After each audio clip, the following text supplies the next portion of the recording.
সিঙ্গুর আন্দোলনের প্রথম শহীদ রাজকুমার ভুলের মৃত্যুবার্ষিকী পালন। 13 বছর আগে বামফ্রন্ট সরকারের একটা ভুল সিদ্ধান্তের জেরে সিঙ্গুর অশান্ত হয়ে উঠেছিল। সিঙ্গুরের মাটিতে হওয়ার কথা ছিল শিল্প স্থাপন, যা রাজ্যের মানচিত্রে একটা বড় জায়গা দখল করত, কিন্তু তৎকালীন বিরোধী দল তৃণমূল কংগ্রেসের আন্দোলনের জেরে বন্ধ হয়ে যায় সেই পরিকল্পনা। শুরু হয় কৃষি জমি রক্ষা কমিটির আন্দোলন। আন্দোলনের আকার নেয় বড় ধরনের, আর সেই সিঙ্গুরের লড়াইয়ের বার্তা কলকাতা সহ গোটা দেশ বিশ্বের কাছে পৌঁছে দিলেন মমতা বন্দ্যোপাধ্যায়। পাশাপাশি চাষিরাও জানান, এ মাটি তেভাগার মাটি, জান কবুল ছাড়বো না জমি। ধেয়ে এলো রাষ্ট্রের লেঠেলরা, পিঠে হাড় গুঁড়িয়ে দেওয়া লাঠির বাড়ি, চোখে ধাঁধা লাগিয়ে দেওয়া কাঁদানে গ্যাস, জমি না দিতে চাওয়া মানুষগুলোকে জমিতে ফেলে বেধড়ক পেটাই, তাপসী মালিক রাজকুমার ভুলের মৃত্যু। আজ সেই সিঙ্গুর আন্দোলনে প্রথম শহীদ রাজকুমার ভুলের মৃত্যুবার্ষিকী। এই উপলক্ষে শহীদ রাজকুমার ভুলের আবক্ষ মূর্তিতে মাল্যদান করে শ্রদ্ধা জ্ঞাপন করা হয়। উক্ত অনুষ্ঠানে উপস্থিত ছিলেন মন্ত্রী বেচারাম মান্না, হরিপাল বিধানসভার বিধায়ক ডক্টর করবী মান্না এবং রাজকুমার ভুলের মা। এছাড়াও উপস্থিত ছিলেন সেখানে স্থানীয় ব্লক তৃণমূল কংগ্রেসের নেতৃত্ববৃন্দ এবং কর্মী সমর্থকরা। উল্লেখ্য, 2006 সালের 25 সেপ্টেম্বর টাটাদের জমি দখলের প্রতিবাদে সিঙ্গুর বিডিও অফিসের সামনে কয়েক হাজার কৃষক শান্তিপূর্ণ অবস্থান কর্মসূচি গ্রহণ করেন সিঙ্গুর কৃষি জমি রক্ষা কমিটির ডাকে। 26 সেপ্টেম্বর ভোর রাতে বিদ্যুৎ সরবরাহ বন্ধ করে শুরু হয় পুলিশের অত্যাচার। পুলিশের হাতে মার খেয়ে প্রাণে বাঁচতে পুকুরে পর্যন্ত ঝাঁপ দিয়ে মারা যান 21 বছরের সেই রাজকুমার ভুল। 2011 সালে তৃণমূল কংগ্রেস রাজ্যে ক্ষমতায় আসার পর সিঙ্গুরের সেই বাজমেলিয়া গ্রামে নিউ উজ্জ্বল সংঘ ক্লাবের সামনে তাপসী মালিক এবং রাজকুমার ভুলের প্রতিকৃতি স্থাপন করে। আজ সেইখানেই রাজকুমার ভুলের মৃত্যুবার্ষিকী পালন করা হয়। Bureau report, Bengal news express. আমাদের আন্দোলনের সাথে ছিল তার বাবা মায়ের সাথে, এবং পুলিশ তাকে নির্মমভাবে মারধর করে। সে পাশের এক জঙ্গলে লুকিয়ে পড়ে। সারা রাত ধরে হামাগুড়ি দিয়ে সে গোপালনগর ঘোষপাড়ায় উপস্থিত হয়। তার বাড়ির কাছে এসে তার মৃত্যু ঘটে। এই মৃত্যুই ছিল আমাদের আন্দোলনের প্রথম মৃত্যু। এরপর 18 ডিসেম্বর তাপসী মালিকের মর্মান্তিক হত্যাকাণ্ড এবং একের পর এক ঘটনা আজকে সকলেরই প্রায় জানা, এবং যাদের বয়স তখন 10 বছরের নিচে হয়তো অনেকেই জানে না, তারা বড় হয়েছে। তাই ইতিহাসকে আমাদের জানতে হবে। সেদিনের প্রতিবাদের ফলস্বরূপ আজকে রাজকুমার ভুল, তাপসী মালিককে যেরকম আমরা হারিয়েছি, আমাদের আন্দোলনকারীদের মধ্যে এমন 20 জন আছে যারা কার্যত পঙ্গু হয়ে গেছে, এবং এই আন্দোলন করতে গিয়ে বিভিন্ন সময় 25 সেপ্টেম্বর মার্ক্সবাদী কমিউনিস্ট পার্টি, বামফ্রন্ট সরকার পুলিশ দিয়ে জোর করে একের চেক অপরকে তুলে দিয়ে সব জমি পেয়েছি এটা দেখাবার জন্য তারা এই কারসাজি করছিল। আমরা খবর পাওয়া মাত্রই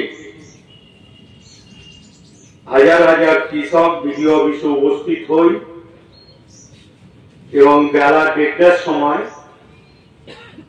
আমাদের চেক দেয়া বন্ধ হয় আমাদের আন্দোলনের চাপে, এবং বেলা 2টার সময় মুখ্যমন্ত্রী খবর পান। তৎকালীন আমাদের নেত্রী, তিনি সিঙ্গুরের উদ্দেশ্যে রওনা দেন।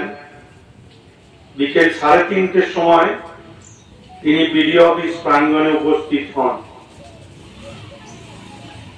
এবং জোর করে সন্ধ্যার পর মুখ্যমন্ত্রী বুদ্ধদেব ভট্টাচার্যের নির্দেশে সারা পশ্চিম বাংলা থেকে কয়েক হাজার পুলিশ উপস্থিত হয়, এবং রাত্রি ঠিক 10:30টার পর সিঙ্গুর বিডিও অফিসে টোটাল ইলেকট্রিক লাইন বন্ধ করে দেয় এবং সেদিন বামফ্রন্টের অত্যাচারী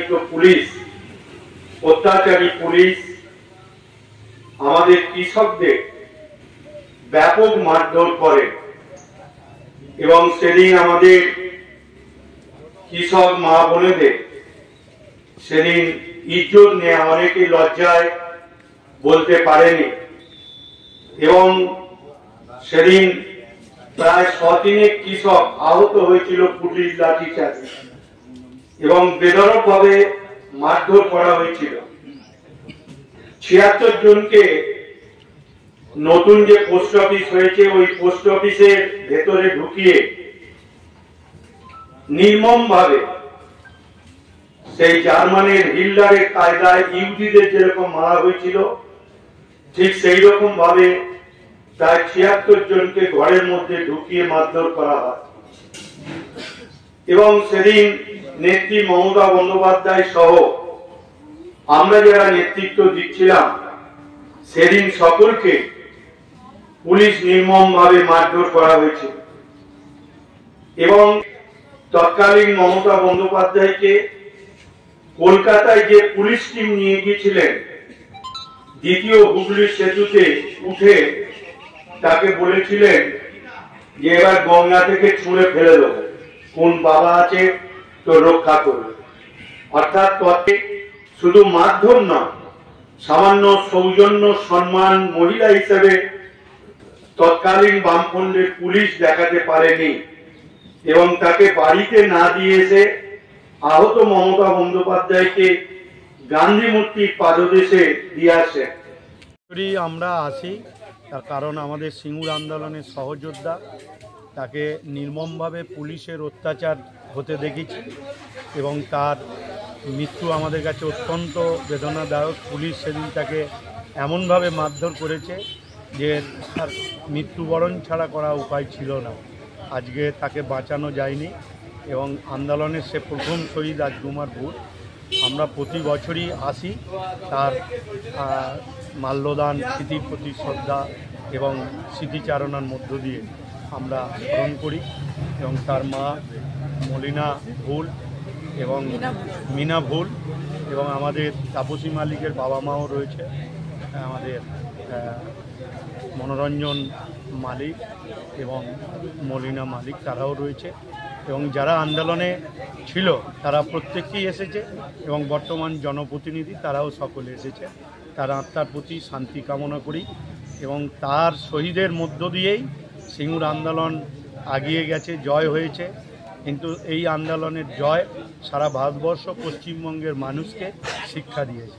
তাই শহীদের রক্ত কখনো ব্যর্থ হয়নি, রাজকুমার ভূলের রক্ত, তাপসী মালিকের রক্ত কখনো ব্যর্থ হয়নি।